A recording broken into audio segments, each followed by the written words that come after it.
Eu falo que o nosso corpo é um reflexo da nossa mente. E isso, inclusive, aconteceu comigo lá atrás, né? Eu passei por muitas questões em relação à alimentação. Eu já tive transtorno alimentar, já tive bulimia. E eu percebi... Você teve bulimia também? Eu tive, É. Eu tive bulimia porque por muito tempo eu Qual tentei... idade você tava? Foi quando eu tinha uns 15 anos. Adolescente. Foi na adolescência. Ele foi perto do meu aniversário de 15 anos. Porque eu lembro que eu já tinha tentado de tudo. E aí chegou num ponto que eu falei, bom, se o único jeito de emagrecer é passar fome, eu não consigo. Então aí o que eu fazia? Eu comia e vomitava. Ou comia e já cheguei a desmaiar na academia. Que isso? E aí, enfim, então... E eu percebia que nessa época eu também não tinha só essas questões com a comida. Eu tava ali com uma ansiedade muito alta, eu tava meio depressiva. Foi quando eu comecei a fazer terapia. E eu percebi que à medida que eu ia melhorando, né, o meu psicológico, o meu físico foi sendo uma consequência. E não só isso. A minha psicóloga, inclusive, sempre me falou, né, que a nossa saúde, ela tem como base esses 3 pilares. O físico, o mental e também o espiritual. Então, tudo isso foi interferindo. Uma coisa foi puxando a outra. E hoje eu falo que, apesar de eu não estar, por exemplo, no meu melhor peso, que eu já tive na vida, hoje em dia eu não mudaria nada no meu corpo. Assim, eu sou saudável, eu como bem. Só que, muito além de comer bem, eu tenho prazer em comer. Eu tenho uma relação saudável com o meu corpo, com a comida. Mentalmente, os problemas de ansiedade, de autoestima baixa, enfim, de depressão que eu tinha antes, hoje em dia eu não tenho mais, graças a Deus, lógico, eu precisei de muita terapia. E até alguns medicamentos no meio do caminho, né? Mas eu falo que cuidar de mim como um todo, mesmo não só do ambiente que eu tava vivendo, mas também olhar pra Bárbara, tipo, o que eu me questionava muito, o que eu vim fazer aqui? E a gente fica buscando, às vezes, um sentido na vida. E aí, acho que por isso, muito, até que a gente deposita a nossa validação, essas coisas, no nosso corpo. E pelo menos, tô falando da minha experiência, né? Mas a gente precisa olhar para essas outras questões. Então, acho que ser saudável é, de fato, ter uma rotina e um estilo de vida que respeite você como pessoa, como ser humano. E não só... querer ser magro a qualquer custo. E aí é onde entra a questão que eu falo da nutrição comportamental, que é uma abordagem ali muito mais gentil, que olha pra alimentação não só como a questão fisiológica, né? Porque, você quer emagrecer? Beleza. Só que aí você coloca o seu corpo numa situação de estresse.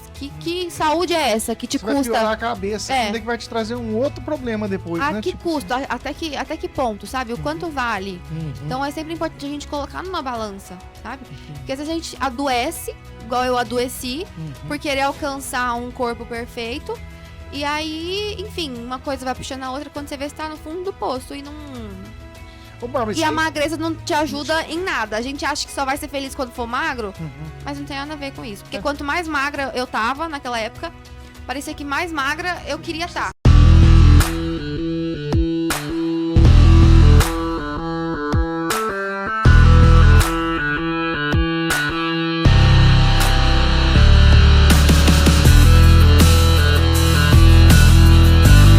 Estamos começando mais um Metamorfose. Eu sou o Marcelo, o apresentador que acredita que o ser humano está em plena transformação, nascendo de um novo casulo a cada dia. Quero agradecer a você que é inscrito no nosso canal e pedir a você que não é inscrito se inscrever, porque a plataforma nos mostra que 70% das pessoas que assistem ao nosso programa não é inscrito e a sua inscrição vai fazer muita diferença. Falta pouquinho para a gente chegar em 5 mil inscritos no YouTube, pessoal, e eu conto com a sua inscrição aí, tá bom? Quero desejar a você também e todo o pessoal que nos acompanha um feliz ano novo. Esse é o primeiro episódio do ano de 2026 e é com muito prazer que eu tô aqui com essa convidada de hoje, que a gente vai falar sobre um tema muito legal, muito interessante, porque envolve um pouquinho de tudo da alma do ser humano e a gente nem imagina sobre isso, né? Então a minha convidada de hoje, ela é nutricionista, formada pela Universidade de Ribeirão Preto e atua na área clínica com foco na nutrição comportamental. E o jeito que eu gosto de falar sobre comportamento, a gente vai entender um pouco mais e aprender um pouco mais com a nossa convidada de hoje, que é a Bárbara Saldi Ribeiro. Bárbara, muito obrigado pela sua presença e seja bem-vinda à Metamorfose, viu? Obrigada eu, Marcelo. Obrigada pelo convite. É um prazer, assim, estar aqui. É a primeira vez que eu participo de um podcast, mas eu gosto de falar, então eu acho que vai dar tudo certo. Eu tô feliz de estar aqui. Que legal, é muito bom a gente convidar o pessoal que tem um pouquinho, que tem a sua especificidade num segmento, porque o intuito nosso aqui é sempre trazer o nosso convidado, e até mesmo eu sou o maior beneficiado, eu falo para o pessoal aqui, de estar sempre perto, aprendendo com os nossos convidados aqui. Ô, Bárbara, uma pergunta já para a gente iniciar assim, por que nutrição? Quando que apareceu isso? Porque a gente geralmente, quando é pequenininho, a gente tem uma ideia de sempre ver alguma coisa que é sempre tradicional, que o pessoal conhece, né? E nutrição, como que entrou na sua vida? Na verdade, a nutrição, ela sempre fez parte da minha vida, né? Mas assim, eu decidi que eu queria fazer nutrição mesmo foi nos 45 do segundo tempo. Foi no final do terceiro colegial, inclusive estava no meio da pandemia, foi no ano de 2020. Então assim, sei lá, eu acho que eu prestei o vestibular, fiz inscrição pro vestibular no começo do ano, eu acho que eu decidi, tipo assim, eu sabia que eu queria na UNAERP, porque eu sabia que eu queria morar em Ribeirão. Sim. Então, mas eu tava entre psicologia, direito e nutrição. E aí, enfim, eu tava quase fazendo a inscrição pro vestibular pra prestar a prova pro curso de psicologia. Mas aí, de última hora, eu decidi que eu queria nutrição, enfim, por conta de tudo que eu vivi, né, ao longo da minha vida toda. Então, quando eu era mais novinha, eu sempre fui uma criança grande, né? Então, assim, da minha turma, eu sempre fui a maior, eu sempre fui com estrutura óssea, assim, maior. Mas eu também sempre fui muito gordinha. Então, eu era uma criança com obesidade. E assim, desde... Mas obesa mesmo? Era obesa, Sim, hein? eu era uma criança com coisa. obesidade, tanto é que eu cheguei até a desenvolver já pré-diabetes por conta dessa questão. Isso quando eu era pequenininha, né? Acho que foi antes dos meus 12 anos, sei lá, por volta dos 8 anos. Então, assim, desde que eu me entendo por gente, eu vou num nutricionista. Então, assim, a nutrição sempre teve presente na minha vida, sabe? Desde que eu me entendo por gente, eu frequento, assim, sei lá, acho que eu perdi as contas de quantos profissionais, assim, que eu já passei. E aí, inclusive sobre esse quadro da pré-diabetes que eu falei, né? Quando eu tinha aí uns 8 anos... Que coisa. Quando eu tinha aí uns 8 anos, minha mãe me levou numa consulta de rotina na minha endocrinologista. E aí ela pediu os exames de rotina, tudo normal, e aí viu, né, que minha glicemia tava alterada, que a minha hemoglobina glicada tava alterada.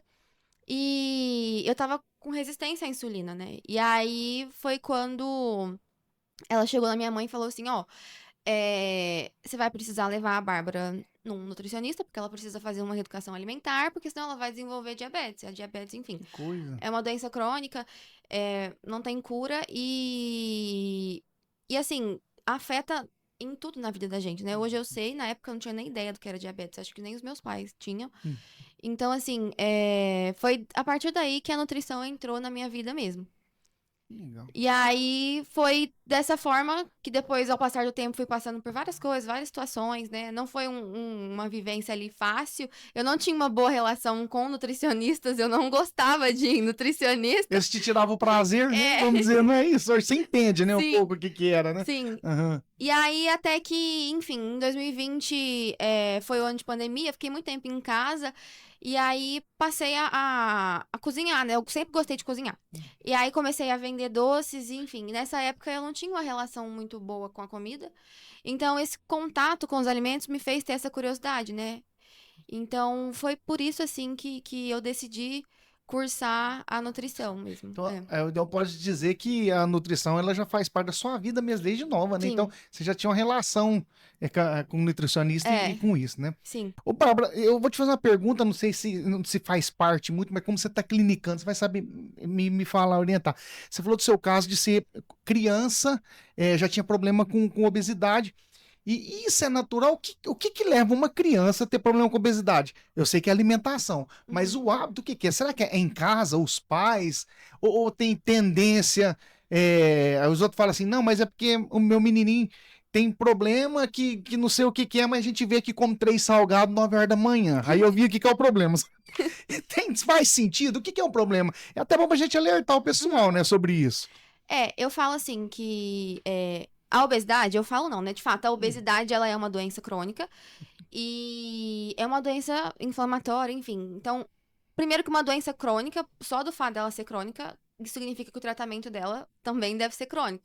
Aham. Se uma doença é crônica, o tratamento dela, consequentemente, também vai ser, né? E a obesidade, ela é uma doença e ela é uma porta de entrada para, enfim, diversas outras patologias, como, por exemplo, a Igual diabetes, você falou. a Aham. hipertensão, o colesterol alto, porque uma coisa puxa a outra, né? Uhum. Então, assim, do mesmo jeito que ela é uma doença que é uma porta de entrada para outras doenças, isso significa que é uma doença multifatorial. Ou seja, não existe uma causa para a obesidade, não é só alimentação. Lógico que a gente engorda por consumir mais calorias daquilo que a gente gasta. Só que existem outros fatores que também interferem, né, no nosso peso. Então, questão hormonal, genética. Mas assim, hoje em dia já é comprovado que o ambiente em que a gente vive, em que a gente cresce, tem um peso maior ou igual, né, em relação a desenvolver ou não obesidade do que, por exemplo, a genética. O ambiente. Então assim, o ambiente ele é extremamente determinante para nossa saúde, para as Uhum. nossas escolhas e não só em relação à alimentação, né, em relação a todos os nossos comportamentos assim, no geral. Então, uma coisa que eu vejo muito no consultório são pais que, né, têm crianças, têm filhos com obesidade. E assim, eles esperam que a mudança venha da criança, mas a criança, ela só copia comportamentos que ela aprendeu dentro de casa. Uhum. Então, assim, na maioria das vezes, a criança, ela tem obesidade, não é por conta de genética, não é por questão hormonal, é realmente por conta da alimentação, só que isso não é culpa dela, porque quem vai no supermercado e compra só miojo, chocolate em excesso, Uhum. enfim, bala fina, essas coisas, não é a criança, é, É. o pai e a mãe que vai e compra. Então, assim, se você quer que seu filho realmente mude a alimentação, acho que o primeiro passo é você começar por você, né? Porque não adianta você querer que ele faça uma coisa e você viver de outra forma. E, enfim, isso inclusive aconteceu comigo. Porque lá em casa, meu pai e minha mãe, eles sempre comeram de tudo, né? No meu caso, tem um pouco de genética que interfere, porque a família do meu pai toda vem ali, é uma família que tem essa questão da obesidade, né? Mas a família da minha mãe não. Tanto é que a minha mãe, eu brinco com ela que ela come até os rebocos da parede. Ela e a minha irmã. E não engorda? Ela e a minha irmã, elas comem até o reboco da parede, não Uhum. engorda. Eu e meu pai, a gente não pode nem respirar um pouquinho mais perto da comida ali que a gente já engorda. Mas, lá em casa, acho que por a gente ter supermercado, né, sempre foi muito fácil o acesso à comida. Então, eu sempre tive tudo muito à vontade. E, enfim, o meu pai e a minha mãe, eles sempre... Eu pedia, Não negava. né? não negava, eu sempre pude comer de tudo. E é lógico que quando é uma criança, não entende, não adianta a gente querer que a criança tenha essa visão a longo prazo, Ela não porque entende, futuramente você vai ter Ah. problema, ela não vai entender. Hum. Então, assim, entre escolher comer um chocolate ou uma fruta, desde que se ela souber o gosto do chocolate, é óbvio que ela vai optar por escolher ali o chocolate, por exemplo. Então, assim, é realmente uma questão de alimentação e de hábito, sabe? Não tem problema comer o chocolate, mas tudo tem hora, tudo tem momento. Você falou um negócio interessante que em tudo na nossa vida, seja na parte profissional, ou alimentação, o que for, o hábito e o ambiente influencia totalmente, né? A gente percebe nisso aí. E eu queria saber um pouco assim, a ligação igual a sua parte clínica é comportamental, né? Isso. Uhum. Então quer dizer que o comportamento, vocês também trabalham comportamento lá, orientando também as pessoas a ter algum tipo de mudança de hábito. Mas isso é tão difícil, não é, Bárbara? É um desafio aí, não é não? É porque, assim, a única forma da gente ter alguma mudança, que de fato essa mudança vai ser a longo prazo, vai ser sustentável e vai ser, enfim, pra sempre, é mudando o nosso comportamento. Tanto é que assim, comer é um ato biopsicossociocultural. O que significa? Que é um ato biopsicossociocultural, é um palavrão, né? Mas é o que eu quero notar. Eu entendo as palavras, mas não fala sobre isso. É biopsíquico. Depois nós vamos falar sobre o biopsíquico. Vamos falar. Biopsicossociocultural. Aí é mais fácil a gente dividir em partes que é melhor pra entender. Então, bio por quê? Porque a comida, ela representa essa parte biológica e fisiológica da alimentação. Saco vazio não para em pé, né? A gente come porque é a fonte principal de energia do nosso corpo. A gente precisa comer para o nosso corpo funcionar. Então, ela ocupa esse papel, né, biológico e fisiológico mesmo do funcionamento do nosso organismo. Psico, por quê? Porque a comida, ela tem essa questão, ela é... A gente come por nutrientes, mas a gente também come por afeto, por, enfim, por emoções, e isso não é errado. É só mais uma...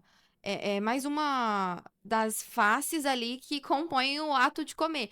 Então, o fator psicológico, ele interfere muito nas nossas escolhas alimentares. Igual, por exemplo, é muito comum que a gente, quando tá doente, vou dar um exemplo bem simples assim, pra ficar mais fácil de entender. Quando a gente tá doente, muitas vezes a gente... O pai e a mãe falam, a mãe, principalmente, né? A mãe e a avó falam, eu vou fazer uma sopa pra você comer, ou então vou fazer um purê de batata, um filezinho de frango grelhado. E aí, tanto é que quando a gente tá doente, depois de adulto, a gente procura justamente a sopa, o Coisa filé boa, de né? frango e o purê de batata pra comer. Tem uma questão dietoterápica ali? Tem. Porque quando a gente tá, por exemplo, com alguma infecção alimentar, a gente precisa comer esses alimentos mais pastosos, enfim, mais cozidos, pra não exigir muito do nosso sistema digestório ali. Mas a gente busca esses alimentos não só porque eles são bons pra tratar aquela doença, mas porque isso remete ao cuidado, por exemplo, que a sua avó, que a sua mãe tinha com você quando você ficava doente, você era criança. Então, assim, a comida, ela também ocupa esse papel psicológico, afetivo, emocional ali na nossa alimentação. E no meu caso, quando eu vou prescrever um plano alimentar para uma pessoa, eu não posso ignorar essas questões, sabe? A importância que esses alimentos têm para ela. Então, a questão bio, a psico e sócio, por questões mesmo socioeconômicas, de nada adianta eu virar pra pessoa e falar assim, você tem que comer castanhas, tem que comer goji-berries, tem que comer frutas vermelhas. É todo mundo que tem acesso a isso? Não. Né? Então, o fator socioeconômico ali, ele é extremamente importante. Não adianta eu falar que para você se alimentar bem, você precisa comer semente de abóbora. Não é todo mundo que tem acesso a semente de abóbora, sabe? Então, mais uma vez, na hora de eu prescrever um plano alimentar, eu não posso pensar só na questão fisiológica e nutritiva. Eu preciso pensar também nesses outros fatores. E aí, sócio, né, cultural, porque a cultura interfere muito. Aqui pra gente é comum a gente comer pão com ovo ou pão com manteiga no café da manhã. Lá no Nordeste eles comem cuscuz com ovo. Então, assim, se eu for prescrever um plano alimentar pra uma pessoa que mora lá na Bahia, eu vou prescrever pra ela, muito provavelmente no café da manhã, um cuscuz com ovo, porque é aquilo que ela tem o hábito de comer dentro da cultura dela. Agora, para uma pessoa que mora no estado de São Paulo, é muito mais comum ela comer um pão com ovo. Enfim, então todos esses fatores interferem na alimentação, né? Então, por isso que o ato de comer, ele é um ato bio, psico, sócio, cultural, porque todas essas questões interferem nas nossas escolhas alimentares, mesmo que inconscientemente, sabe? Ô, Bárbara, até onde, assim, por nutricionista, eu quero entender a visão do nutricionista. Chega um paciente lá para você com problema de obesidade, você percebe, faz até os exames, sabe que não é genética, nem nada, é por comportamento, que é no seu caso, é o que você atende. Geralmente as pessoas que têm muito esses problemas de sair de uma dor, buscar um prazer, os que encontram na comida acaba virando refém da comida, né? Sim. Mais ou menos isso, né? Uma fuga. É como se fosse uma fuga. Então parece ser mais um problema. Parece não, deve ser. É um problema mais psicológico, onde o corpo que está sendo que está recebendo o sofrimento de um problema psicológico. Como que vocês, na profissão sua, você entra sabendo que tem dois lados, ela falou, aqui eu tenho problema mental não é que é doido não, viu, gente? Só pra vocês entenderem. Mental, assim, é um problema de fuga, de mente, da pessoa estar ali, come, não é por necessidade, é por uma fuga, e ao mesmo tempo você tem que controlar esse tipo de alimentação. Como que você consegue, como profissional, unir essas duas coisas e fazer com que o paciente tenha um resultado? É porque, assim, por exemplo, primeira coisa, o paciente precisa entender que ele não come só por fome fisiológica. A gente tem 4 tipos de fome. Né? É tipo uma conscientização, então. Você precisa conscientizar. Então, ele precisa ter a consciência alimentar. Inclusive, dentro do consultório, eu tenho um método que, inclusive, foi eu que desenvolvi. É um método que se chama 3A. Porque ele é baseado ali em 3 pilares. Então, o autoconhecimento, alinhamento e autonomia. Ah, que legal. Você que desenvolveu? Foi. Então fala de novo. É autoconhecimento? Autoconhecimento, alinhamento e autonomia. Que legal. E aí, pra ficar fácil de falar, eu nomeei como 3A. Método 3A, né? Porque o primeiro passo pra gente mudar alguma coisa que tá incomodando é a gente primeiro reconhecer que aquilo ali tá acontecendo. Então, eu preciso conscientizar aquele paciente de que as razões que levam ele a ter um exagero alimentar, muitas vezes não é porque ele sente fome o tempo todo, mas é porque ele tá comendo por outras razões que não a fome fisiológica. Uhum. Então, a gente geralmente. Existem mais tipos de fome, né? Mas eu trabalho esses 4 porque senão também começa a fazer confusão na cabeça Não vai de saber todo qual que mundo. é. Uhum. Então, a gente come por fome fisiológica, né? Que é a fome física. A gente come por fome emocional. A gente come por fome específica e por fome social. Então, e as mais comuns são a fome fisiológica e a fome emocional. A específica e a social é mais fácil de ser identificada, né? Agora, o primeiro passo para eu conseguir que ele realmente tenha resultado é, primeiro, ele ter a consciência de que ele não é uma pessoa que sente fome 24 horas por dia. Ele sente fome, sente, mas a fome fisiológica, ela dá sintomas fisiológicos. A fome emocional, ela é aquela fome que não preenche. Sabe? Quando você Uhum. come, e aí vira e fala, não era bem isso que eu queria, sabe? Então, o primeiro passo é a consciência, é ele se autoconhecer, conhecer e reconhecer, né, os sinais internos que o corpo dele fala. Porque não adianta eu prescrever um plano alimentar se ele não sabe nem identificar o tipo de fome que ele tá sentindo, entendeu? Então, no caso, desculpa te interromper Não, assim, pode falar. para me entender, porque eu acho isso muito legal. Quer dizer, então, que o primeiro trabalho é um trabalho psicológico de fazer com que ele crie uma consciência do estado emocional dele. Falar, ó, Isso, uma você consciência alimentar. sabe por que eu tô te É. perguntando isso? Eu assistia muito aquele Quilos Mortais, não sei se você Uhum. assistiu. E eu lembro Algumas vezes já algumas assisti. vezes, eu lembro de alguns pacientes do doutor lá. Doutor Baracate, não é? É, Não. isso. E o cara lá com 200, 300 quilos, e ele perguntava: o que que você come? Falei, eu como salada, como fruta. Você Uhum, percebia que a pessoa, ela meio que foge de uma realidade, né? Aí uhum. ele falou: não, mas se você comia assim, você não estava nesse peso, né? Então, existe também, então esse trabalho de conscientização que você procura fazer nele é justamente para trazer a pessoa para a realidade. Falar, mas você tá tendo esse tipo de problema, porque você tá tendo uma fuga, é isso, né? É E, reconhecer as motivações que te levam a comer, e não só ficar prestando sim. muita atenção naquilo que você Então você come. acaba sendo meio que uma psicóloga aí, não. Fala assim, não psicóloga, É, mas você tem que fazer esse trabalho. não é que questão psicóloga, né? Porque, tipo assim, lógico que eu não interfiro ali na área Da da psicologia, até psicologia, porque eu né? não tenho A nem psicóloga conhecimento suficiente pra isso. aham. Mas eu falo que a gente acaba sendo um pouquinho de tudo, né? Psicóloga, personal trainer, porque, ai, Nutri, meu treino tá adequado? Eu falo, gente, eu não sei. Você precisa perguntar isso para um profissional da área de educação física, né? Aham. Ou então chega, fala, Nutri, eu posso te contar um pouco sobre a minha vida amorosa? Aí eu falo, pode. Então a gente faz um pouquinho De de tudo, tudo. né? Uhum. Mas, assim, no final das contas, a gente acaba sendo um pouco ali, terapeuta, né? E, Do Bárbara, paciente mesmo. e essa desmistificação de que para fazer pra você emagrecer, a dieta, a pessoa tem que passar fome. Isso não existe, não, né? Na verdade, ninguém precisa passar fome, assim, pra emagrecer, né? Como eu falei. De nada adianta você passar fome e ficar ali em déficit calórico, fazer jejum, se na hora que você vai comer, você come um monte de coisa e por razões que nem são questões ali fisiológicas. Não tem problema a gente comer por questões emocionais, né? Como eu falei, a comida ela também ocupa esse papel. Mas a questão é que quando, primeiro, que eu não reconheço que isso está acontecendo, e segundo, que eu não tenho outras formas de lidar com os meus sentimentos que não a comida. Então, Uhum. o problema não é que às vezes eu lido o problema não é que às vezes eu lido com as minhas emoções usando a comida. O problema é quando a pessoa ela só lida com as emoções usando a comida. Deu para Entendi a entender? diferença. Não tem problema de vez em quando, mas quando só Só existe ali, essa fuga. fuga, aí que entra o problema. Teve paciente que já chegou lá no consultório pra mim e falou assim: "Eu não sabia que eu sentia fome".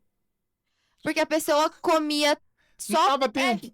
Não, ela não conseguia reconhecer que o estômago dela tava roncando, porque ela foi tão acostumada assim. A gente vai crescendo e aí a gente escuta, pra emagrecer tem que fechar a boca, pra emagrecer tem que fechar a boca, tem que Uhum. passar fome. Uhum. E aí a pessoa acha que come o tempo inteiro, porque não consegue lidar ali com aquela restrição, com aquele estresse, porque o déficit calórico, ele é um estresse pro nosso corpo. E aí você come o tempo inteiro, é lógico que se você comer o tempo inteiro, você não vai sentir fome. E aí a pessoa vira e fala, eu como tão pouco. Mesmo que você coma pouco, mas o tempo inteiro, você não vai sentir fome. Então aí a pessoa fala, eu não sabia que eu sentia fome. E aí quando ela começa a prestar mais atenção nisso e reconhecer que ali naquele momento ela não tá comendo por fome física, Uhum. mas sim por fome emocional, ela começa a reconhecer e diferenciar. Então ela entende, poxa, se eu almocei, tem, sei lá, 20 minutos, meia hora, e eu tô com vontade de comer agora, não é uma fome. Muito provavelmente é uma fome emocional, é uma fome social, é uma fome específica de alguma coisa. Mas não é fisiológico, porque se a fome é fisiológica, isso significa que é aquela fome celular, né? A fome das células pedindo energia. Então, Uhum. meu estômago vai roncar, minha cabeça vai doer, a fome ela vai aumentar. É porque o corpo já tá O corpo precisando, tá né? pedindo comida. Uhum. Então, e qualquer alimento que você coma Uhum. vai saciar a sua fome se ela for uma fome fisiológica. Entendi. Diferente da fome emocional, que você abre a geladeira, vê aquele monte de comida, Uhum. mas nada é o suficiente. Por quê? Porque o problema não é a comida. Você não tá comendo, você não tá com fome de comida, você tá com fome ali de prazer, de aconchego, enfim, de conforto. E a comida, ela também tem esse papel, né? A comida, ela ativa essas áreas ali Uhum. do cérebro que traz esse prazer, que traz esse conforto pra gente. Mas muitas vezes o comer emocional, ele tá extremamente associado a essas pessoas que acham que para emagrecer precisam passar fome. A restrição, ela aumenta o comer emocional, porque o déficit calórico, né, a restrição energética, ela é um fator estressante para o nosso corpo. Uhum. Porque comer é uma questão fisiológica também. Se eu não tô dando pro meu corpo a energia que ele precisa para sobreviver, então ele Ele vai criar estressa. mecanismos para lidar com aquela falta de energia.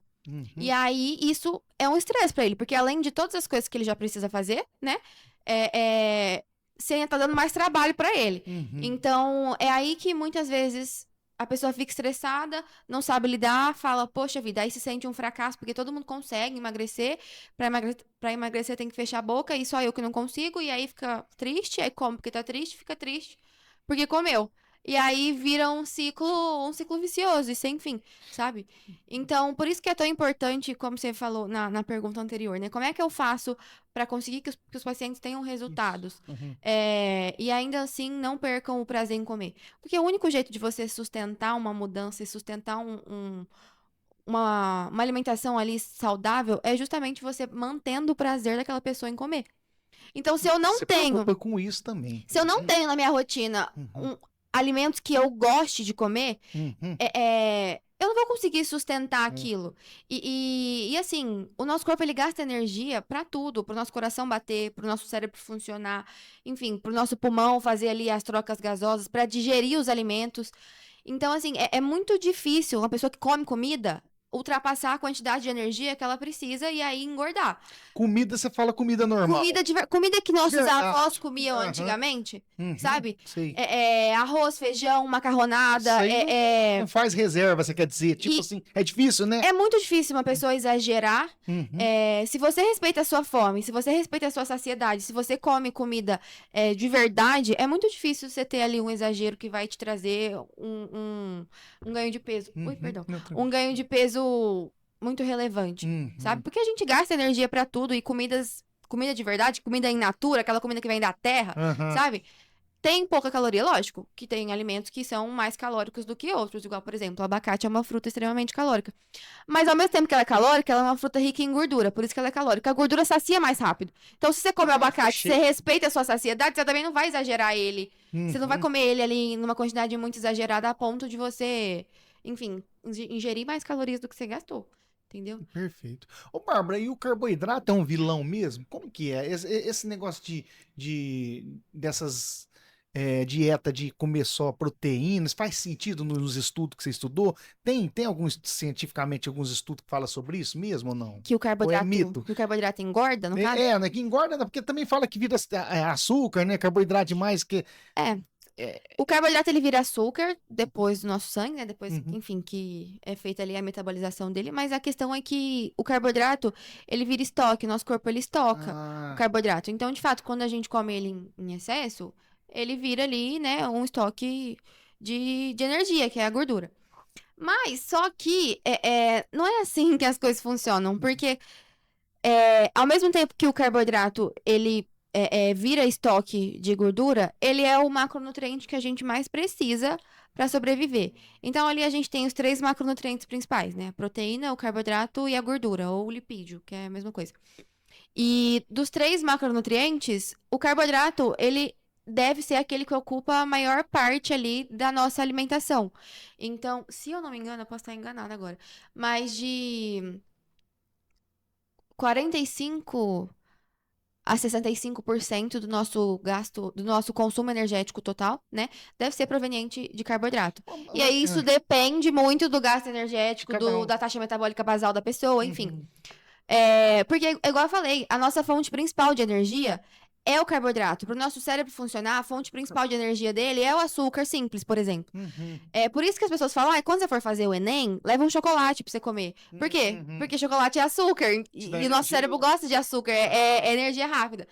Então, assim, a densidade calórica, por exemplo, do carboidrato e da proteína é a mesma. 1 grama de carboidrato tem 4 calorias. E 1 grama de proteína também tem 4. Só que a gordura, por exemplo, 1 grama de gordura tem 9. E aí a pessoa vai lá e faz dieta low carb, tira o carboidrato e enche a alimentação ali de gordura. Então, assim, o consumo de carboidrato, o carboidrato, ele não é o vilão. Isso é muito importante que a gente entenda isso. Eu achava que era. Eu como arroz com culpa. Eu não sei se é porque eu como uma panela de arroz, né? Que eu gosto de mais arroz e macarrão. Hoje em dia, a gente tem muito acesso à informação. Só que, na minha opinião, chegou num ponto que eu nem sei mais até que ponto que isso é interessante. Porque se realmente fosse bom, a gente tem tanta gente falando sobre nutrição, e aí, ao mesmo tempo que é a época uma época, assim, da vida, tipo, do mundo, que a gente tem mais acesso fácil à informação, ao mesmo tempo é a época em que a gente parece que tá menos desinformado, mais burro, não sei se mais informação, menos desinformado, é isso. Desculpa, eu vejo assim também. Desculpa falar. A política é assim, a gente vê. Então, assim, se realmente esse excesso de informação fosse proveitoso de alguma forma, as pessoas estariam mais lidando melhor com a comida, por exemplo. Não é isso que a gente vê, muito pelo contrário. Então, assim, o carboidrato, ele é um macronutriente essencial para o nosso corpo. Ele não é um problema. Só que, como qualquer outro, ele precisa ser dosado ali. Igual a proteína. Tanto é que 1 grama de carboidrato tem 4 calorias, igual 1 grama de proteína também tem 4 calorias. Se a gente for para pensar a densidade calórica, é a mesma coisa. Só que a questão é que a proteína, ela traz mais saciedade. Então, a probabilidade de você exagerar comendo a proteína é menor do que comendo o carboidrato, porque o carboidrato, ele é digerido mais rápido, então você cabe mais na barriga, sabe? Falando a grosso modo, assim. Então, por isso que é mais fácil engordar comendo carboidrato do que... Você come mais, né? Porque você come mais. A gordura, ela é o macronutriente de maior densidade calórica, então ela tem 9 calorias por grama ali de gordura. Então, assim... Essas dietas low carb, cetogênicas, elas cabem para pacientes que têm algum quadro ali de doença crônica. No caso, por exemplo, o low carb, ele pode ser utilizado para pacientes que têm diabetes, porque a gente reduz a quantidade de carboidrato da dieta, mas não tira completamente, não tem necessidade. Como chama essa dieta? Essa eu nunca ouvi falar. Essa é a low carb. Low carb? Low carb, Ah, que legal. Por exemplo, é uma possibilidade, não é errado. O problema é que, por exemplo, não faz sentido uma pessoa que quer perder 5 quilos fazer uma dieta low carb ou cetogênica. Cada caso é um caso, né? Então, assim, na minha opinião, como profissional, eu não vejo necessidade de você reduzir drasticamente o seu consumo energético, porque isso vai trazer um estado ali de estresse pro seu corpo. Você vai perder peso? Vai, porque você tá em déficit calórico, mas você poderia comer muito mais e emagrecer do mesmo jeito. É só dosar ali a escolha dos alimentos, a densidade calórica das refeições. Perdão. Então, assim, a cetogênica, por exemplo... Então, como que funciona ela? O que é a cetogênica? Ela é uma dieta baixa em carboidrato, mais baixa do que a low carb. Baixa, mas não come carboidrato. O cetogênico come carboidrato. A dieta cetogênica, se eu não me engano, ela é tipo assim, é uma quantidade muito, muito, muito baixa mesmo. A low carb eu sei que tem pouco, mas tem, tipo, uma quantidade ok, assim, sabe? Mas agora a cetogênica, ela é muito, muito baixa, porque ela é utilizada em tratamento, por exemplo, de epilepsia. E aí, porque isso meio que muda a fonte de energia que o nosso corpo usa. Então, o cérebro deixa de utilizar a glicose como fonte primária de energia, e aí passa a utilizar os corpos cetônicos, que é a quebra da gordura. Entra na parte de bioquímica ali. É outra área. Então, assim, e isso ajuda, por exemplo, na diminuição de convulsão, por exemplo, de pacientes que têm epilepsia. Só que você percebe que não faz sentido uma pessoa saudável, que não tem nenhum tipo de patologia, se colocar o corpo numa situação de estresse ali, fazer o metabolismo do corpo, criar adaptações para utilizar outro macronutriente como fonte primária de energia, sendo que o carboidrato ele ocupa essa função, e se você der ali a quantidade ok que seu corpo Correta, precisa, né? nada vai acontecer. Não tem necessidade de uma pessoa que só quer perder, sei lá, 5 quilos, ou que seja 10, 12, fazer essa mudança drástica na alimentação. Porque as chances. Aí entra a parte comportamental. Porque as chances de eu conseguir manter essa dieta extremamente restrita e baixa em energia, em carboidrato, por exemplo, e principalmente porque são alimentos mais palatáveis, é muito pequena. Então, o que é melhor? Eu conseguir mudar os meus hábitos de verdade, mudar o meu comportamento alimentar, ter um estilo de vida saudável, melhorar minha relação com a comida, comer todos os grupos alimentares, enfim, ser uma pessoa ativa, ou sair restringindo tudo e aí isso interferir. Até tem gente que, por exemplo, que começa a fazer dieta low carb, cetogênica, e aí deixa de sair de casa porque não sabe se chegar lá, por exemplo, no aniversário em algum lugar, vai ter alguma coisa pra comer, ou então não sai pra não comer. Isso já começa a interferir ali em outras questões, sabe? E é assim que começa, por exemplo, um transtorno alimentar. Eu tinha uma professora que ela falava que nem toda dieta causa um transtorno alimentar, mas todo transtorno alimentar começa com uma dieta. E transtorno alimentar já vira é como se fosse uma doença que foi É um criada transtorno por conta... psiquiátrico, é um transtorno psiquiátrico, e aí tem os transtornos alimentares, né? Então, a compulsão alimentar é um transtorno alimentar? psiquiátrico, compulsão alimentar, é um TA. TA é transtorno alimentar. Quando eu ficar falando transtorno alimentar, eu vou falar TA. Então, a compulsão alimentar a bulimia a anorexia Hoje em dia a gente tem um outro que se chama ortorexia nervosa. Que é isso? Que é a obsessão pelo estilo de vida saudável. Então, a pessoa tá vendo que tudo que é exagerado vira um problema. Então, hoje em dia, a ortorexia nervosa, ela é um TA que é diagnosticado em pessoas que têm uma obsessão por ser saudável. Então, assim, só que vai num ponto, aí vai ter gente que vai falar, nossa, eu acho que eu tenho ortorexia nervosa. Não, existem critérios e, por exemplo, é aquela pessoa que, enfim, ela se preocupa não só com a quantidade do que se come, mas com a qualidade do que tá comendo. Então, é aquela pessoa, por exemplo, que faz... que só come coisas que vêm da terra. Ou então, uma pessoa que, enfim, não come... não vive. A vida dela gira em torno da alimentação e não ao contrário. Entendi. Entendeu? A compulsão alimentar, você falou, ela é uma TA? É um TA, é um transtorno alimentar, uma doença psiquiátrica. Eu entendo assim, pra mim só entender, pra você poder abrir isso aí pra gente. A anorexia, a gente sabe que é a pessoa que come e fica vomitando, é isso? Anorexia. Não, a anorexia é aquela pessoa que ela tem uma restrição, ela não come. Ela não come? Ela não come. A bulimia que... A bulimia que ela vomita, né? A bulimia que é quando a pessoa tem episódios ali de compulsão. A bulimia tem isso, a anorexia ela não come. A pessoa não come, E isso aí foi tudo ligado assim, a gente percebe que é tudo por conta de algum tipo de compulsão aí, né? Porque, e ali a compulsão alimentar de estar comendo muito, por que que é? É porque elas fogem um pouco disso, né? Enquanto as outras duas restringem, a compulsão ela quer comer. A bulimia, o que acontece? Nem sempre tem a restrição. Muitas vezes, pacientes que têm bulimia e compulsão alimentar são pacientes com obesidade. Porque a pessoa tem uma ingesta calórica muito grande, e aí, no caso da bulimia, depois ela tem os comportamentos compensatórios. Então, ela provoca o vômito, toma laxante, ou então ela, enfim, tenta compensar aquele excesso com a academia, ou então tudo junto. E a compulsão alimentar é a pessoa que ela só tem só não, né? Tem ali os episódios compulsivos, mas ela não tem os comportamentos compensatórios. E uma coisa muito comum das pessoas confundirem é que, assim, hoje em dia, compulsão é uma palavra que ficou meio banalizada, né? Todo mundo chega falando, acho que eu tenho compulsão alimentar. Só que compulsão alimentar é uma doença psiquiátrica.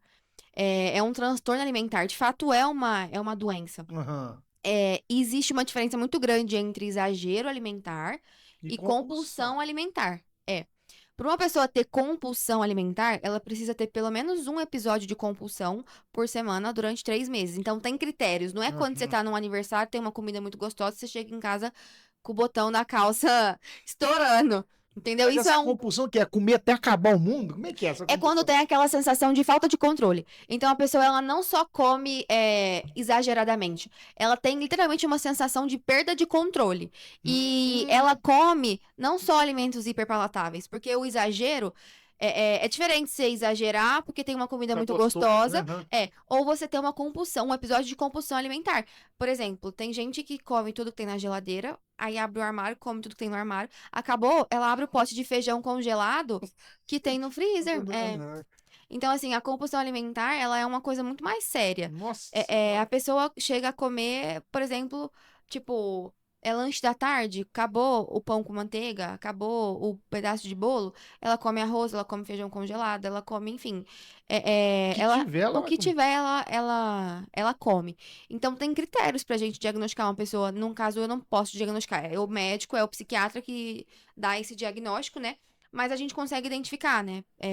Como eu leio muito sobre isso, estudo muito sobre isso, eu consigo identificar Uhum. esses padrões. Então, aí, quando eu percebo que a pessoa realmente tem uma tendência à De compulsão. compulsão, a desenvolver a compulsão alimentar, ou a bulimia, ou a anorexia, eu sempre oriento ela a procurar um psiquiatra ou um psicólogo, porque eu sei que eu sozinha não vou conseguir Você vai tratar precisar de aquilo. ajuda fora, né? No Porque aí caso. foge um pouco da minha ossada Não mesmo, adianta porque é você um transtorno passar a psiquiátrico. parte, passar sua parte profissional e ela não vai É. usar por conta disso. Uhum. Deixa eu te falar, igual eu sou um cara que eu como.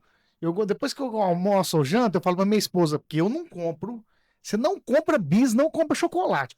Se tiver lá em casa, eu como Uhum. tudo que tem. Senão, não vai, isso não é compulsão, não, né? Não, é só. É porque realmente o doce é igual eu falei, o açúcar, o doce, Aham. o carboidrato, eles atingem áreas do nosso cérebro desse.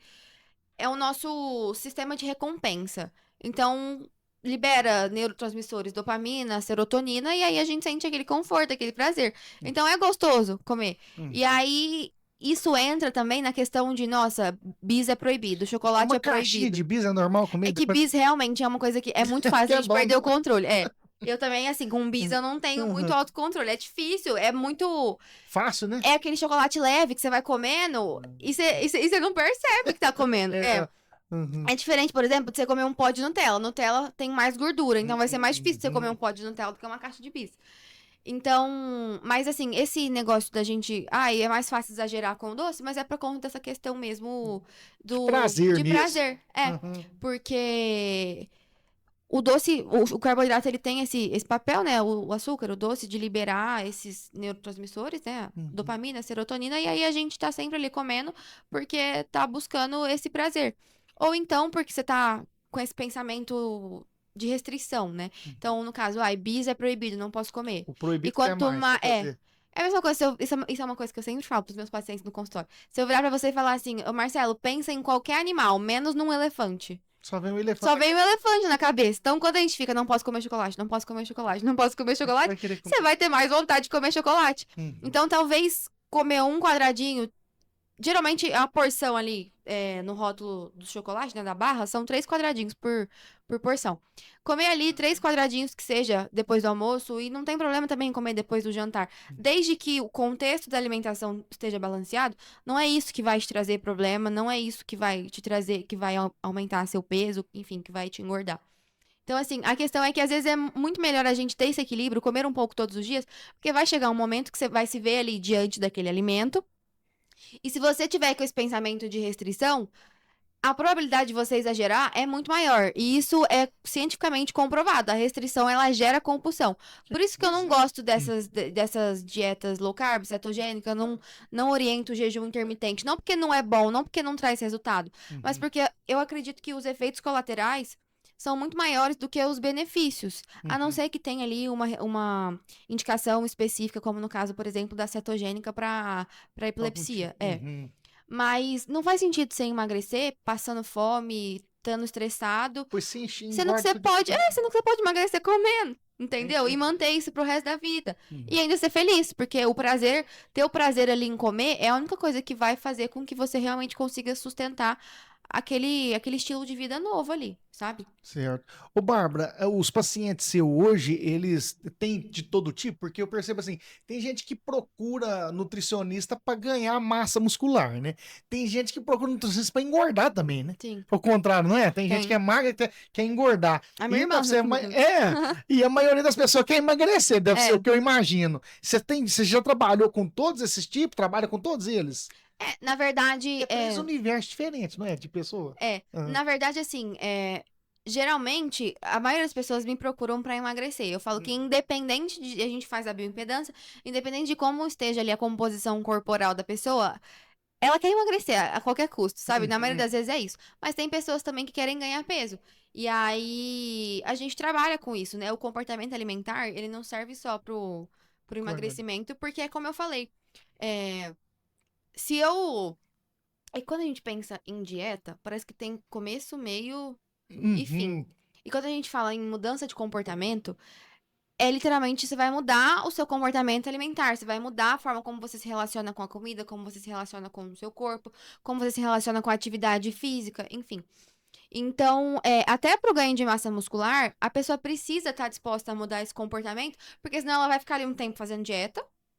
E vai parar de fazer dieta, vai emagrecer, vai perder a massa muscular. Então, assim, ela precisa realmente ver sentido naquilo. Precisa ser legal aquilo ali pra que ela consiga manter. Porque existem pessoas realmente que são muito, muito, muito magrinhas e precisa ganhar não só músculo, mas também gordura. Entendeu? E as pessoas acham que não, mas é muito mais difícil ganhar peso do que perder. É mais difícil, né? É mais difícil, porque é muito difícil você empurrar comida quando não tá descendo mais, sabe? A perda de peso, ela é difícil? Ela é. O processo de emagrecimento, ele não é fácil. Mas tem como ele ser menos difícil. Agora, pra você engordar, realmente, em algum momento, você vai precisar comer além do que você tá saciado ali. Isso é extremamente incômodo. Porque pra emagrecer, você não precisa passar fome. Igual as pessoas pensam. Empurrando goela abaixo, né? Agora, pra ganhar peso, você realmente precisa comer além. Entendeu? O emagrecimento, por mais que você esteja ali em déficit, é igual eu falei, a composição da refeição, a densidade calórica, o nível de saciedade que cada alimento traz, tudo isso, uma vez que balanceado, te ajuda a não sentir fome. Lógico que pra ganho de músculo, pra ganho de gordura, a gente também tem como ali melhorar. Igual, por exemplo, colocar alimentos que têm uma densidade calórica maior para a pessoa comer, porque aí ela vai precisar comer menos volume e vai estar ingerindo uma quantidade maior de calorias. Mas ainda assim, eu acho mais difícil. A parte mais difícil do processo de emagrecimento não é você emagrecer, é você se manter magro. E aí que entra a mudança de comportamento. Mental, né? Ô, Bárbara, eles falam assim, que deve ser um fato que a pessoa, depois dos 40 anos, a gente perde muita massa magra, né? O músculo diminui e a gente percebe que a orientação é estar fazendo um exercício, para estar buscando crescer. E é mais difícil um cara de 40 anos, mais de 40, ganhar músculo. A alimentação para ganhar músculo é a mesma? Como que tem alguma coisa, uma pessoa que faz academia, mas não falando novo, não. Depois dos 40, para ganhar músculo é diferente a alimentação? Você fala para ganhar músculo ou para emagrecer ou questão de idade? Não, por conta da idade. Tá acima dos 40, no meu caso, tem 45 anos. Eu vejo que seu pai vai na academia também, né? Pro cara falar assim, eu preciso ganhar músculo para mim não ficar um velho, sabe? Custando andar e com peso. A alimentação ajuda nisso. Ajuda, assim, é que o homem, ele já tem uma vantagem ali, que é muito mais fácil pro homem ganhar músculo do que pra mulher, né? Então, assim, vocês já nasceram com essa vantagem acima da gente ali. Mas, realmente, é que nosso corpo, se eu não me engano, a partir dos 30 anos, a gente começa a perder um pouco 30? De massa muscular. Então, é mais difícil ganhar. Mas, agora, a alimentação é a mesma. Então... Na verdade, depende de pessoa para pessoa. Não vai a mesma por exemplo, para você não vai ser a mesma do que pro meu pai. Entendi. Mesmo que vocês tenham a mesma idade, porque a energia que ele precisa é diferente da que você precisa. Mas assim, questão, tipo, a grosso modo falando, o padrão alimentar é basicamente o mesmo. É o mesmo. É consumir mais energias do que gasta e aumentar, né? Ter uma dieta ali hiperproteica. E atividade física. Não adianta você comer proteína e não treinar. É mais difícil? Porque seu corpo, ele já tá ali meio... É como se ele tivesse preocupado com outras coisas que não só ganhar massa muscular, né? Uhum. Nosso metabolismo vai ficando mais lento, nossa digestão vai ficando mais lenta. Hum. Inclusive a absorção de Hormônio nutrientes. também, né? Vai diminuindo o hormônio, essas Principalmente coisas. pra mulher, né? Durante ali a menopausa. Mas não é impossível. É um pouquinho mais difícil? É um pouquinho mais difícil. Mas não é impossível. É a mesma coisa, por exemplo, você aprender um idioma novo. É muito mais fácil você aprender um idioma novo quando você é criança do que depois de mais velho. É. É o que o músculo do cérebro ele vai ficando mais atrofiado. É a mesma coisa do músculo Do do corpo corpo. mesmo.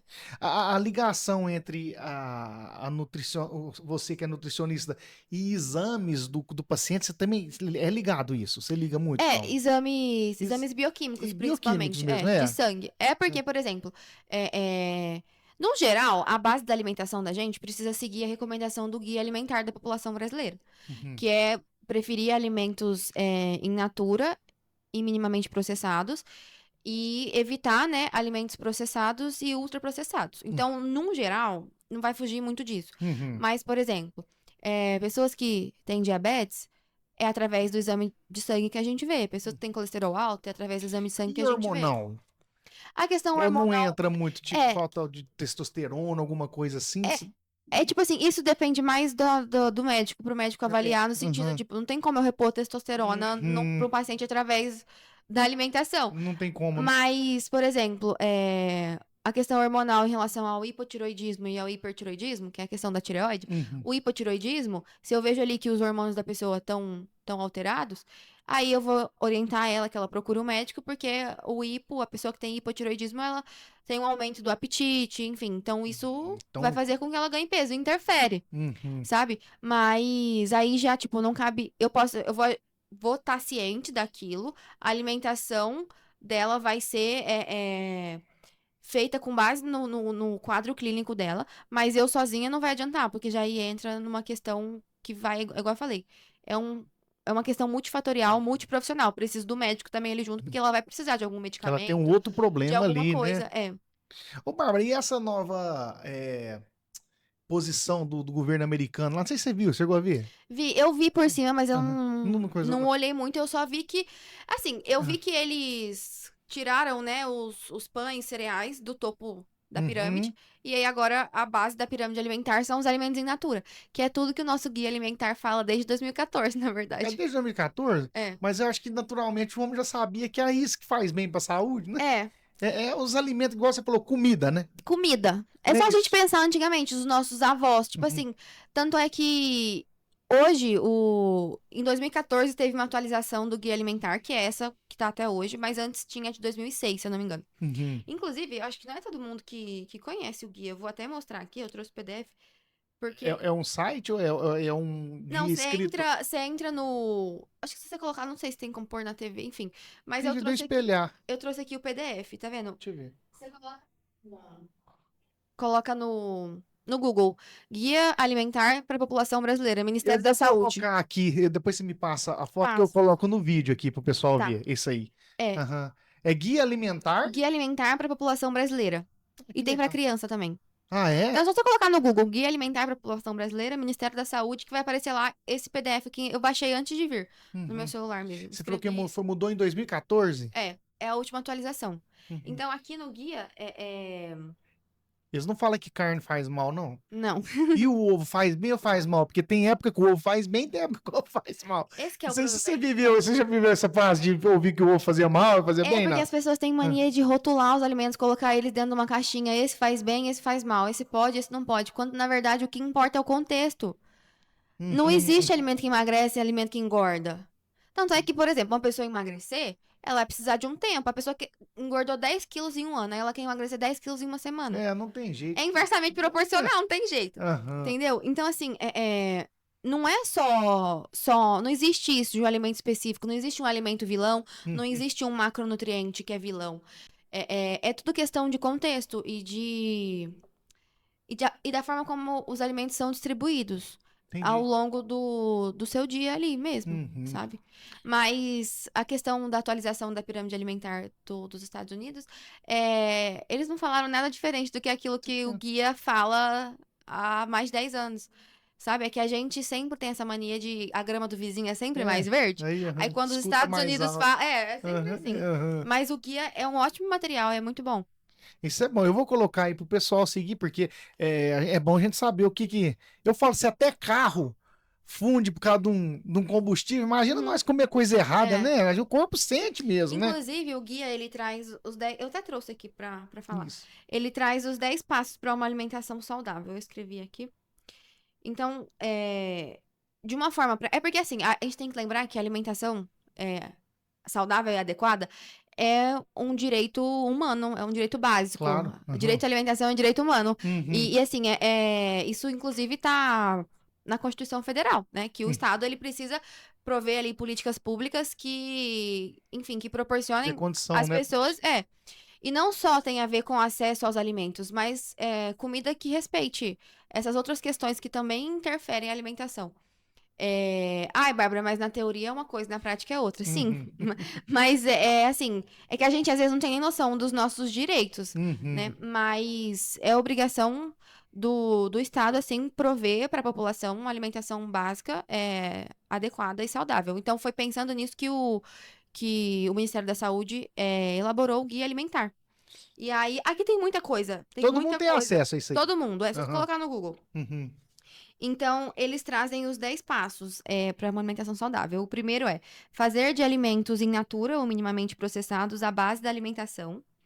O segundo, utilizar óleos, gorduras, sal e açúcar em pequenas quantidades, ao temperar e cozinhar alimentos e criar preparações culinárias, né? Terceiro, limitar o consumo de alimentos processados. Evitar o consumo de alimentos ultraprocessados. Comer com regularidade e atenção em ambientes apropriados e sempre que possível com companhia. Então, assim, por isso que o comportamento ele importa até nesse ponto. Não adianta você querer comer com o celular na sua frente, porque você vai comer a mais. Então, até a forma como você come é uma recomendação que não sou eu que tô Uhum. falando, é o guia alimentar mesmo, Uhum. sabe? E em sétimo lugar aqui, no sétimo passo, desenvolver, exercitar e partilhar habilidades culinárias. Então, assim, cozinhar é uma ótima forma de você melhorar a sua relação com a comida e a sua alimentação também. Porque tudo aquilo que você faz, consequentemente, vai ser mais saudável do que aquilo que você compra. É, Entendeu? Porque você verdade. sabe o que você tá colocando, a Uhum. forma como você tá fazendo. Eu falo comida feita em casa, você não passa mal. Não, Não é? não tem erro. Aham. Então, planejar o uso do tempo para dar à alimentação o espaço que ela merece. Isso aqui é uma dica, inclusive, até para os pais, né? Não adianta a gente querer que os nossos filhos olhem para alimentação se Sim, nem a em gente casa. tira um tempo para, por exemplo, escolher o que vai ser preparado no almoço, para preparar uma lancheira ali Uhum. pro filho e tudo mais. Então, ele vê que o pai e a mãe têm essa preocupação com a alimentação, consequentemente vai gerar nele essa preocupação também. Poxa, eu preciso tirar um tempo para eu pensar aquilo que eu vou comer e não comer qualquer coisa que eu vejo pela frente, porque muitas vezes o que tá mais fácil nem sempre é o O mais melhor, né? saudável, né? Dá preferência, quando fora de casa, a locais que servem refeições feitas na hora, né? O self-service, por exemplo, na hora que você tá fora de casa, não sabe o que comer, o Comer self-service comida. vai ser sempre a melhor opção. Uhum. E ser crítico quanto a informações, orientações e mensagens sobre alimentação veiculadas em propagandas comerciais, porque a gente tem que lembrar que o comércio, Quer vender? a intenção é sempre vender, né? E É. aí tem gente que apela pra qualquer coisa. Ô, Bárbara, a comida do brasileiro, arroz, feijão, carne, salada, é uma comida nutritiva? É porque, igual nós falando de hábito aqui, comportamento, você falando de criança, eu lembrei do meu menino. Eu não sou um cara que come salada. Uhum. Então eu como arroz, feijão e carne. Eu sou carnívoro, gosto de. E como ovo de vez em quando. E o Francisco, meu menininho, não aprende. Mas claro que não aprende, né? Eu não como, apesar da minha esposa comer. Uhum. Mas ele não come. Mas o arroz, o feijão, a carne, ele supre, tem todos os nutrientes aí mesmo. É saudável a comida brasileira? Eu falo que o brasileiro tinha tudo pra ser a população mais saudável do mundo. Inclusive, quando a gente, por exemplo, comparado aos Estados Unidos, na verdade não tem nem Porque lá só come comparação. porcaria, né? Só come ultraprocessado. É. É tudo, assim, é assustador.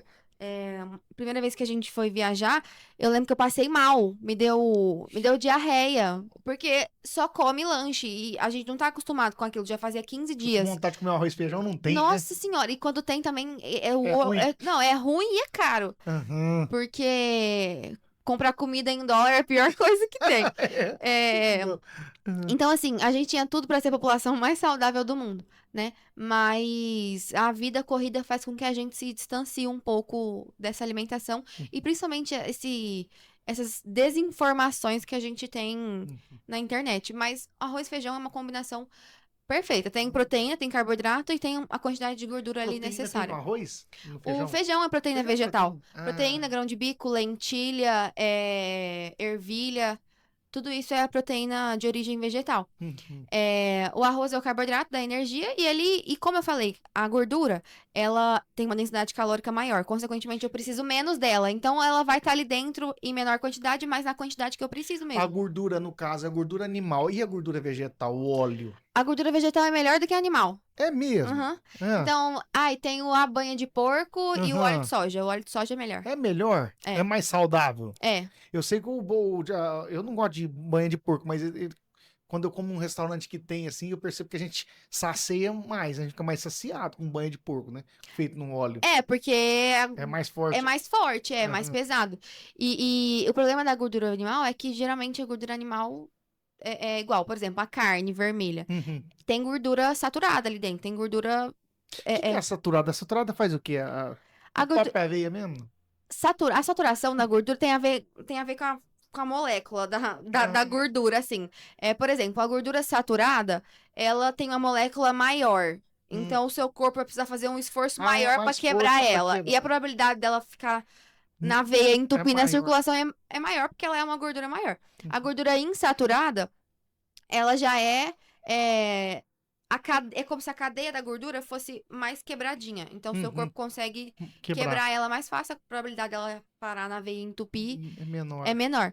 Então, essa que é a diferença. E na maioria das vezes, as gorduras de origem vegetal são gorduras insaturadas. O que é de fato ser saudável hoje em dia? Bom, eu acho que a primeira coisa, antes de falar sobre o que é ser saudável, a gente primeiro precisa saber o que é saúde, né? Isso. E aí eu trouxe até a definição da OMS do que é saúde. Que esse conceito foi definido em 1948 pela OMS, né? Que saúde é um estado de completo bem-estar físico, mental e social, e não apenas a ausência de doença ou enfermidade, abrangendo múltiplos aspectos da vida humana, além da biologia, como fatores sociais, ambientais e emocionais para um equilíbrio integral.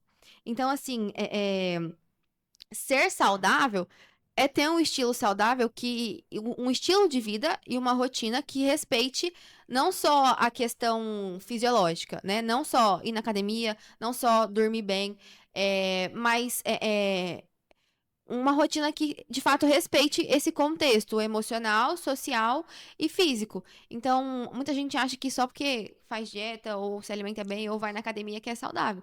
A mente também precisa estar saudável. De nada adianta, né? A gente tá ali fisicamente saudável, mas se a minha cabeça muitas vezes tá toda do avesso, né? Eu falo que o nosso corpo é um reflexo da nossa mente. E isso, inclusive, aconteceu comigo lá atrás, né? Eu passei por muitas questões em relação à alimentação. Eu já tive transtorno alimentar, já tive bulimia. E eu Você percebi. teve bulimia Eu também? tive, É. Eu tive bulimia porque por muito tempo eu Mas qual tentei. idade você tava? Foi quando eu tinha uns 15 anos. Adolescente.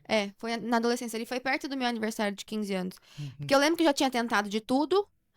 E aí chegou num ponto que eu falei, bom, se o único jeito de emagrecer é passar fome, eu não consigo. Então aí o que eu fazia? Eu comia e vomitava. Ou comia e já cheguei a desmaiar na academia. Que isso? E aí, enfim, então, e eu percebia que nessa época eu também eu não tinha só essas questões com a comida.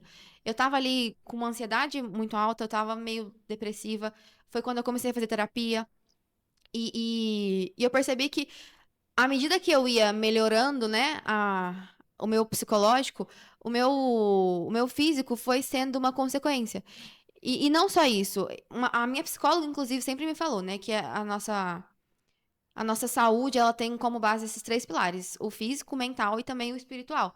Então, tudo isso foi interferindo, uma coisa foi puxando a outra. Uhum. E hoje eu falo que, apesar de eu não estar, por exemplo, no meu melhor peso, que eu já tive na vida, hoje em dia eu não mudaria nada no meu corpo, assim, eu sou saudável, eu como bem, só que, muito além de comer bem, eu tenho prazer em comer, eu tenho uma relação saudável com o meu corpo, com a comida, mentalmente, os problemas de ansiedade, de autoestima baixa, enfim, de depressão que eu tinha antes, hoje em dia eu não tenho mais, graças a Deus, lógico, que eu precisei de muita terapia.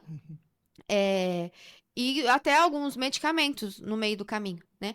Mas eu falo que cuidar de mim como um todo, mesmo não só do ambiente que eu tava vivendo, mas também olhar pra Bárbara. Tipo, o que que eu me questionava muito, o que que eu vim fazer aqui? E a gente fica buscando, às vezes, um sentido na vida. Uhum. E aí, acho que por isso, muito, até que a gente deposita a nossa validação, essas coisas, no nosso corpo. E pelo menos, tô falando da minha experiência, Sim. né? Mas a gente precisa olhar para essas outras questões. Então, acho que ser saudável é, de fato, ter uma rotina e um estilo de vida que respeite você como pessoa, como ser humano. E não só querer ser magro a qualquer custo. E aí é onde entra a questão que eu falo da nutrição comportamental, que é uma abordagem ali muito mais gentil, que olha pra alimentação não só como a questão fisiológica, né? Porque, tá, você quer emagrecer? Beleza. Só que aí você coloca seu corpo numa situação de estresse. Que saúde é essa que te Você vai piorar custa? a cabeça, É. ainda que vai te trazer um outro problema depois, A né? que Tipo assim. custo? Até que ponto, sabe? O quanto Uhum. vale? Uhum. Então é sempre importante a gente colocar numa balança, sabe? Entendi. Porque às vezes a gente adoece, igual eu adoeci, Uhum. por querer alcançar um corpo perfeito. E aí, enfim, uma coisa vai puxando a outra quando você vê que tá no fundo do poço e não. Ô, Bárbara, E isso a aí... magreza não te ajuda em nada. A gente acha que só vai ser feliz quando for magro, Uhum. mas não tem nada a ver com isso. Porque É. quanto mais magra eu tava naquela época, parecia que mais magra eu Você queria estar. precisava Nunca tá. era o suficiente. Uhum. Isso aí tudo você acha que acha, não deve ser, né? Consequência da sua infância mesmo, então, Sim, com daqueles períodos, certeza. Então quer dizer que tem coisas. O ser humano é um poço de sentimento, E a cada um de nós é cabeça, o é um cérebro. universo, né? O cérebro manda em tudo. Manda em tudo. Uhum. Então, você vê que tudo isso aí, lá na infância, que te trouxe um problema ali na É. adolescência. Só que você foi, ó, graças a Deus, né? Essa força e a sabedoria. Eu falo, a pessoa tem que buscar sabedoria. Sabedoria já não busca em livro, é trabalhando o espírito, É. né? Buscando aquele que é sábio. Eu falo que Uhum. sabedoria só vem de Deus. É. Se você não for na fonte, você não vai ser sábio nunca. E para poder enxergar as coisas, porque eu vejo que a maioria do ser humano a gente não enxerga o que faz a gente ter os problemas, né? E É. isso a gente vê que você é muito sábia nesse sentido. Mas é muito bom, quer dizer que agora o seu propósito de vida é levar para os seus pacientes justamente a vitória que você teve Eu falo com a que sua execução de vida mesmo, né? e ser pras pessoas, né, a nutricionista que eu não tive mesmo, sabe? Isso, Conseguir ajudar as pessoas de uma forma que eu precisei ser ajudada e não fui. Entende? Graças a Deus eu consegui pegar o limão e fazer uma limonada, né? Mas, assim, sabe aquele ditado, assim, não matou, mas só faltou isso? Entendi. Passou Você por passou cima, por arrancou conta. pedaço, mas, Uhum. enfim, graças a Deus, eu falo que tudo isso é muito. Eu prefiro olhar pra trás e ver como aprendizado, né? Uma coisa que o João Gabriel, meu namorado, fala muito, né? A gente tava conversando esses tempos atrás, ele falou assim: Bárbara, você gosta do lugar onde você tá hoje? Aí eu falei assim: gosto. Aí ele falou assim: então todas as decisões que você tomou, tudo que você passou, te trouxeram até aqui. Perfeito. Então pronto, leva o que você fez de errado, ou o que você acertou, ou até o que não tava no seu controle, mas acabou respingando em você como aprendizado mesmo e vida que segue, sabe? Aprendizado, e eu te falo, quem passa por certas situações de provação que você precisa ter força para superar, na hora que você sai dela, você é outra pessoa, É, muito mais forte de quem não passou. A sim. verdade é essa, É. né? Porque muitas vezes a gente acha que não vou aguentar isso aqui. Na hora que você passa, qualquer problema que vem, você fala, não, eu já superei isso, né? É outra pessoa. Ô, Bárbara, eu percebo que as pessoas, quando acabam de formar, o maior problema delas é fazer com que a parte empreendedora delas se manifeste nela. É a maior dificuldade da pessoa que forma, porque aprende tudo que é técnico ali, mas na hora de montar um consultório, empreender, porque o pessoal acha que não empreende, tem que empreender. O cara que é profissional liberal ali, acabou de formar, seja médico, dentista, nutricionista, se não for empreendedor, o negócio não acontece. E eu percebi que você é uma pessoa que tem na veia aí também ser empreendedora, né? Você não sentiu dificuldade muito no começo nisso? Como que Não. foi? Porque, graças a Deus, a gente dá pra ver que você é muito ocupada, né? Que a gente tava até conversando sobre isso.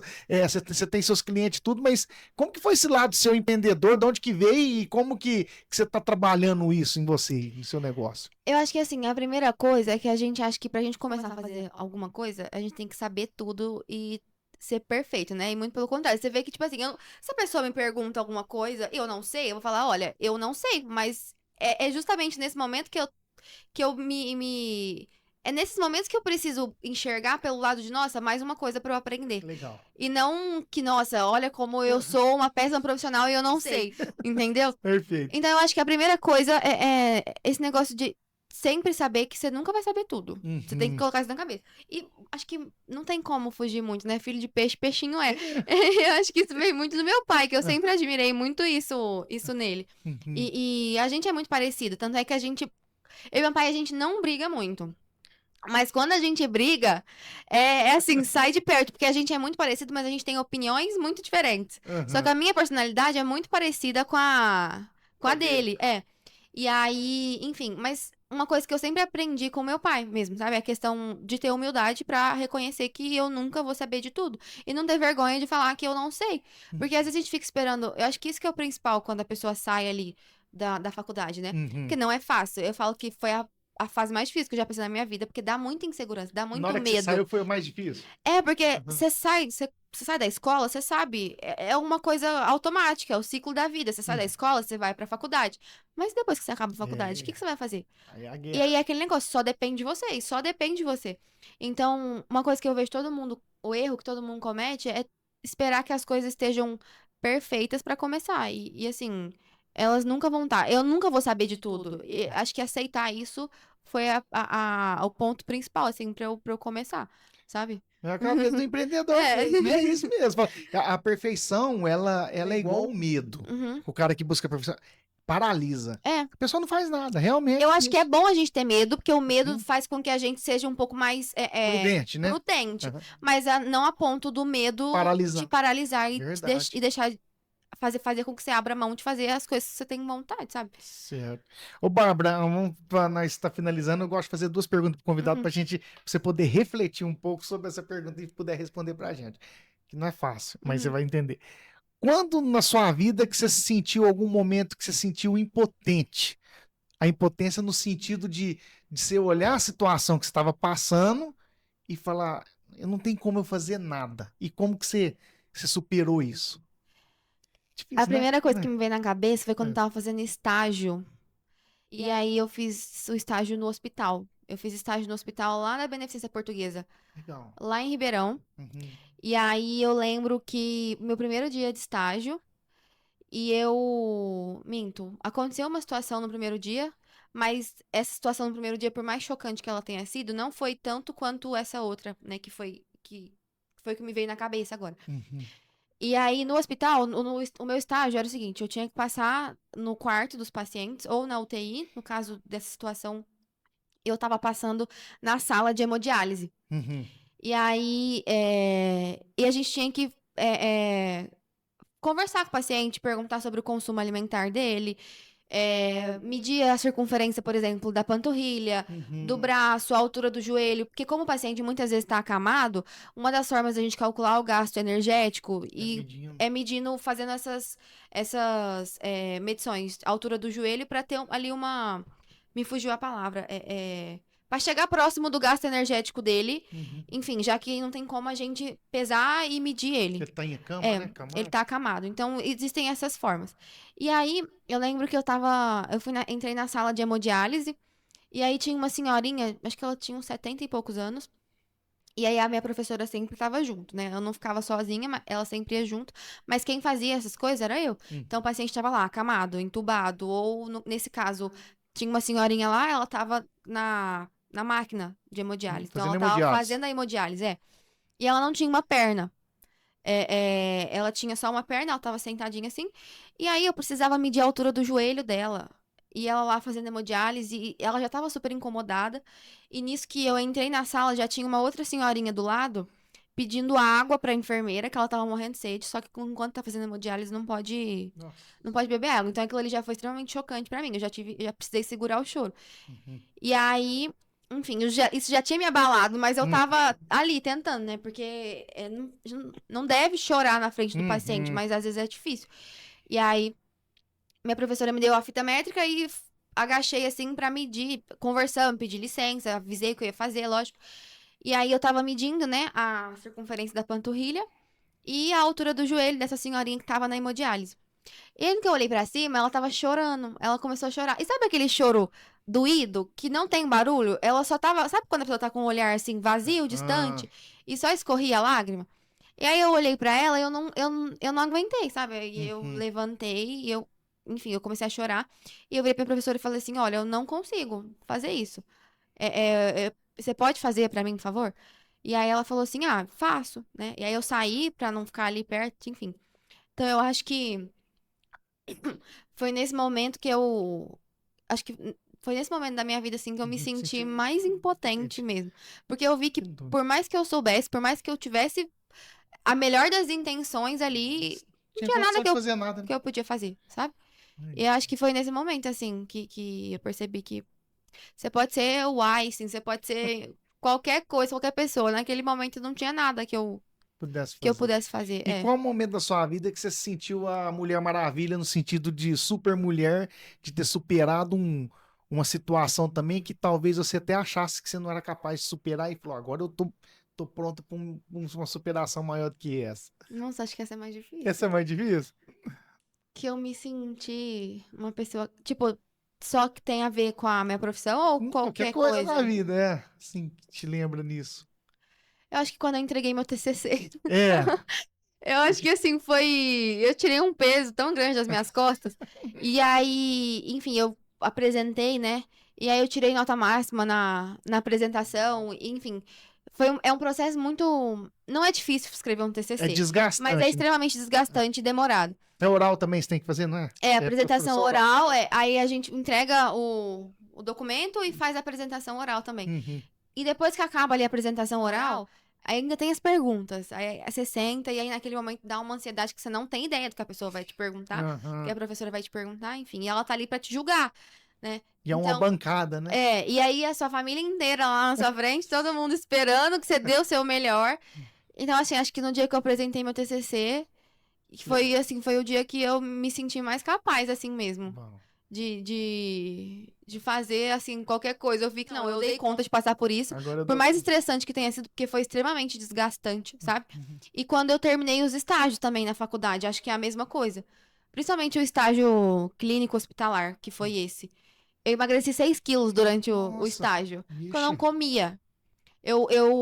Enfim, foi um negócio. E não foi nem que saudável. Eu emagreci porque eu não comia, eu não tava indo na academia. Porque foi extremamente desgastante. E foi justo nessa época, junto com o estágio do hospital e da clínica, foi quando eu tava terminando de entregar meu TCC. Então foi então tudo juntou junto. tudo. Então acho que quando acabou esse semestre, eu tirei um peso das costas. Eu falei, não, se eu conseguir passar por essas duas coisas juntas, que era o pior estágio, o mais difícil, entregar meu TCC, então acho que agora eu consigo fazer qualquer coisa. Que legal. Eu acho que foi essas duas coisas. É bom, essas perguntas é um pouco difícil, mas quando a pessoa reflete, traz até pro seu subconsciente, fala assim, olha, eu já vivi isso, superei qualquer coisa que vim. Não é? Sim. É legal. Ô, Bárbara, eu quero te agradecer demais por esse bate-papo aqui, viu? Achei que foi muito produtivo, muito gostoso. E te convidar mais vezes pra você poder estar aqui também, viu? Pra gente falar, conversar. Eu venho, pode chamar que eu venho sim. Eu gosto de conversar.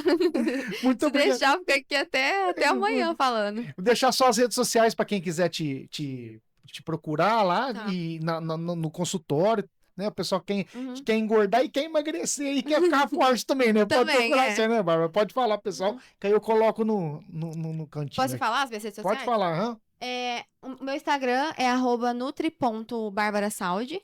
E o meu WhatsApp, né? O meu DDD do WhatsApp é 16. Então, isso é bem importante falar, porque a maioria coloca 17, mas é 16. 99633-2643. É comigo mesmo que vocês falam, não tenho secretária, porque eu gosto de conversar com os pacientes antes, enfim, conhecer antes e saber quem eu tô esperando para receber lá, e eu vou ficar muito feliz de poder não só te ajudar a alcançar os seus objetivos, né, mas também melhorar a sua relação com a comida, com o seu corpo, e te trazer aí uma mudança de vida pro resto da vida, né? A longo prazo, e não só por um determinado período de tempo ali. E acho que é isso. Legal. Obrigado mais uma vez, viu, Bárbara? Deus te Imagina, ajude, obrigada, tá? eu amei. Tudo de bom. E até o próximo Metamorfose. Até o próximo Metamorfose, pessoal.